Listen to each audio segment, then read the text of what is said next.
প্রতিটি গ্রামের নিজস্ব জীবন শক্তি রয়েছে। সোনা দিয়ে তৈরি এই গ্রাম মায়া মমতায় ঘেরা, সবুজ ঘাসেতে ভরা, মাঠ ঘাট দেখতে লাগে বেশ। গ্রাম বাংলার রূপ যে কবু দেখা হয় না শেষ। আপনি যদি প্রকৃতিকে সত্যি ভালোবাসেন তাহলে সব কিছুকেই আপনার ভালো লাগবে। আপনি পাহাড় ভ্রমণ করলে বইয়ের বাইরে ও জীবনে অনেক কিছু শিক্ষা পাবেন। পাহাড়ের গভীরতা আপনাকে ভাবতে শেখাবে। কোনো একটি পাহাড় তোমার আমার অভিসারের সাক্ষী হয়েছিল।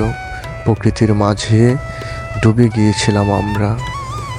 মানুষ হয়তো আরও বিশাল, কারণ কিছু কিছু মানুষের কাছে পাহাড় সমতুল্য ভালোবাসাটাও তাদের তুচ্ছ মনে হয়।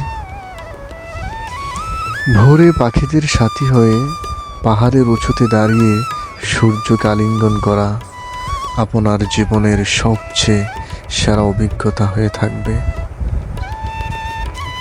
নিজেকে আমি পাহাড়ের মতো শক্তিশালী করে তুলছি, তবুও মাঝে মধ্যে দুঃখের ঝর্ণা বয়ে যায় হৃদয়ের ভেতরে। আপনি যদি প্রকৃতিকে সত্যি ভালোবাসেন তাহলে আপনি সব কানে সৌন্দর্য পাবেন।